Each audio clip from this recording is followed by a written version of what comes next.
the union, and the power of the union don't stop. Ain't no power like the power of the union, and the power of the union don't stop. Ain't no power like the power of the union, and the power of the union don't stop.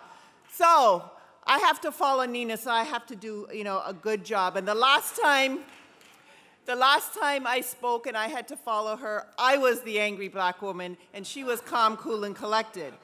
So we're going to switch it around today. Sisters and brothers, on behalf of our President Hassan Youssef, our Secretary-Treasurer, Barb Byers, and the other Executive Vice President, Donald Lafleur, as well as our almost 4 million members, I want to bring you greetings on behalf of the Canadian labor movement. I also want to say that ATU holds a special place in my heart. My uncle, my brother-in-law, and my ex-hubby, we won't hold that against him, are all ATU 113 members. So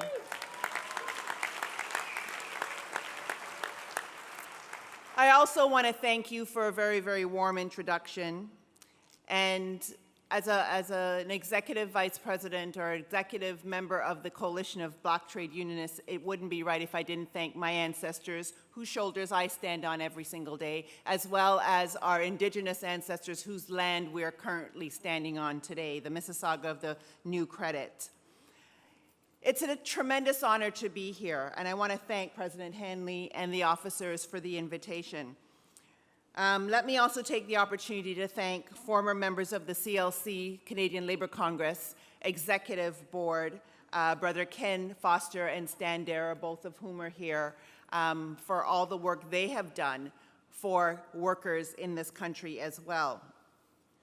And Paul is doing a fabulous job. Where is he? It is, don't want to take anything away from the former presidents, but Paul has been doing an amazing job. We don't get a lot of leaders that come to committees that are not executive committees, but Paul is there at the committees listening, participating, and ensuring that he takes the messages away and makes sure he imparts it on his workers and his members. So I want to applaud the work that Paul has done and the entire ATU International has done in order to win better working conditions and safer places for your members. When I hear and I read the stories of what your members face on a day-to-day basis, I'm horrified. And I'm even more horrified when I have been a witness to coffee being thrown on bus drivers being spit at, hurled, really indignant messages, and it's disgusting. It's absolutely disgusting. And I think that no one should have to face that kind of abuse when they go to work every single day. And I'm in awe of how transit workers often step into the role as first responders, having to intervene when people are in distress, whether it's a mental distress or otherwise. And I want you to know that lives have been saved because of your actions. The struggle to pass Bill S-221 must have seemed unsurmountable, but you were united and persistent, and you won. And I need to congratulate you on that crucial victory, which was to amend the criminal code to include transit workers in some of the strictest penalties when they are abused. I also want to salute you for standing with us on so many important campaigns that are about winning fairness for all workers. Here in Canada, the ATU has been out in front on the fight to stop a couple of anti-union bills, Bill 377 and Bill 525. 377 was basically designed to weaken our movement by forcing labor, the entire labor movement, whether you were a local, a labor central, a provincial executive, to do excessive financial reporting. No other kind of organization was subject to that particular type of reporting, and we were pretty confident in beating it back. We also are pushing back on 525. 525 is a really disgusting piece of legislation which basically said, simplest way, you got 1,000 workers in a place and you have a meeting to try and get a union into the hall. 200 people come out to that meeting. 200 people vote in favor of a union, but they don't get a union. Why? 800 members didn't show up. And so those 800 votes would be counted as no votes. So we are pushing back. And very soon we expect that this government will pass C4, which is the legislation that repeals all of those anti-union pieces of legislation. You've also been very strong supporters of another important victory. Sisters and brothers, we have won, finally in this country, a stronger pension plan for all Canadians. Within days of this meeting, the federal finance minister will be tabling legislation that will finally implement the increases to the Canada Pension Plan that we've been working on for almost a decade. This is an important victory that will help the next generation of workers the most. Just think, young workers you see every single day on your public transit when they're traveling from one part-time job to another will now be able to retire and not have to do it in poverty. We've also been able to push back on the retirement age. Our former government, and that was why I was the angry black woman, because we were fighting against that former government, raised the age from 65 to 67, and we've also been successful in pushing that back. We've gone one step further. The lowest possible of the low in terms of who collects pensions. We've been able to raise that, the people who get guaranteed income security, 10%. So they're getting a little bit more and not having to live in poverty after they retire. And we know that after working an entire lifetime, people should be able to retire with dignity and respect and deserve that dignity and respect. Sisters and brothers, we're also winning on another important struggle, one that transit workers, especially maintenance workers on both sides of the border, will appreciate, one that will make workplaces and public spaces safer for all workers. And we believe we're finally close to winning a comprehensive ban on asbestos in Canada. Asbestos, as you know, kills more than 15,000 Americans and over 2,000 Canadians every single year, which is why we need a ban that would stop the import, export, and use of asbestos. And we know that this can be done. We know that they're making safer parts, using safer products in things that used to use asbestos. So we know that this can be done. It's absolutely disgusting in this country when you have buildings, public infrastructure, that are laden with asbestos. Even worse, Indigenous communities, most of their buildings, their housing, their organizations, their institutions, their workplaces are full of asbestos. And we're saying it's time for that to stop. It's time for them to stop using products that kill us every single day. And so we are really pushing for this ban, and we hope that we're going to win the ban. And when we do win it, it'll make things a lot easier to do in the US as well. Which brings me to another struggle that we're fighting for on both sides of the border. And we heard Nina talk about this, and that's the fight to stop the TPP, the Trans-Pacific Partnership.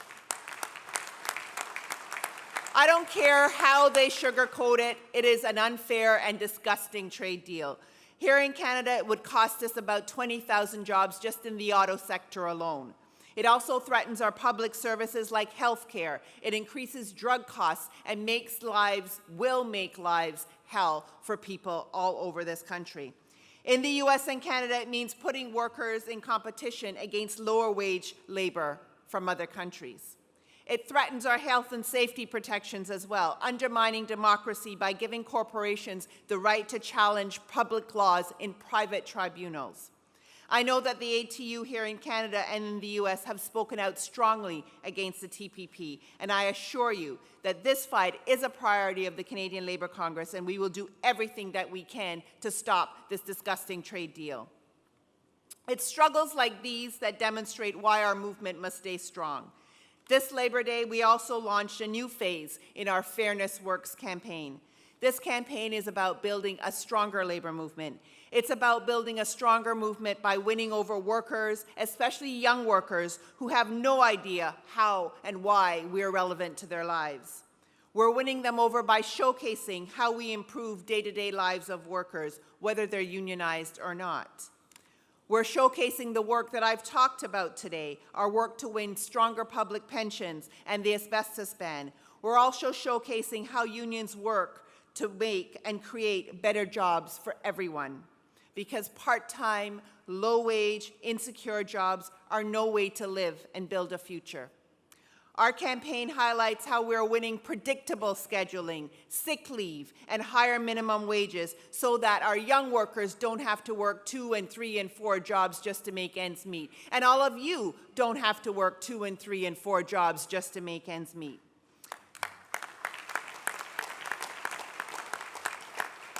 We're also working in the courts to make sure that these workers are protected from unjust dismissals and a myriad of other things that they are subject to every single day. We're also showcasing our work to close the gender gap, to safeguard and win more rights for LGBTQ members, and to work with other equity-seeking groups as well. Our human rights work will be the focus of our Rise Up conference, which will happen from October 20th to the 23rd. And if you haven't already, please ensure you encourage a strong ATU delegation to that. It will be an amazing conference. Speakers like, who's heard of Hassan Minhaj from The Daily Show? Yep. Terry Melvin, the international president of the Coalition of Black Trade Unionists. Cindy Blackstock, who is an Aboriginal woman who is, pushing for the rights of children. Desmond Cole, Adrian Herewood, Carmen Berkeley. And last but not least, definitely not least, Danny Glover will be there speaking, along with the officers, myself, Hassan, Barb, and Donal. We will also be highlighted at that conference. So I'm hoping that I will see many of you there. And if you're coming from the US, you're more than welcome as well. And you can check out the information at riseup.ca. That's our conference website. I also want to urge you to visit our Fairness Works digital campaign. I'd hoped to have 2 examples of the videos that are up there today, but it didn't work out. But I ask you to go to fairnessworks.ca, take a look at those videos and share them. Share them on social media. Tweet them, Facebook them, Instagram them. What else am I missing? All the other social media sites, get them out there. All of these videos were launched on Labor Day, and it was part of our Fairness Works campaign, and we've had over 500,000 hits already on Facebook and Twitter. And there's lots more to come. We have 2 more videos coming in asbestos, as well as a video on the fight for fairness for migrant workers, the struggle for justice for missing and murdered Indigenous women and girls, and our support for refugees settling here in Canada. So before I close, I just want to let you know that I was really, really excited to be asked. When Hassan said he wasn't able to make it, I should have been really upset, but I was excited because I got to come. I got to come and stand in front of a room full of people that supported the burn.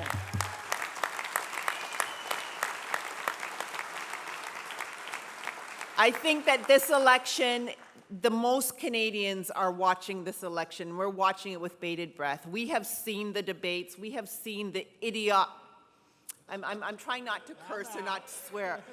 We have seen, how do I say it without, the BS that has been spewed out of the mouths of a number of people. But I agree with Sister Turner. It's important. It's not just about who's going to be president. That is important. But it's about governors and senators, et cetera. It's about who gets that next level as well. And I know that we in Canada will be out there helping to make sure that you elect people that support workers on every single level. All you have to do is give us a call and we'll be there. We've done it before. We were out there in 2008, we were out there in 2012, and we will come out and do whatever it takes to make sure that the vote gets out and we make sure that we have a good neighbor, a good president as a neighbor come November 2016. I want to thank you again for having me here today and enjoy the rest of the convention. And remember, Workers United will never be defeated. Stay united, stay in solidarity. Love you all.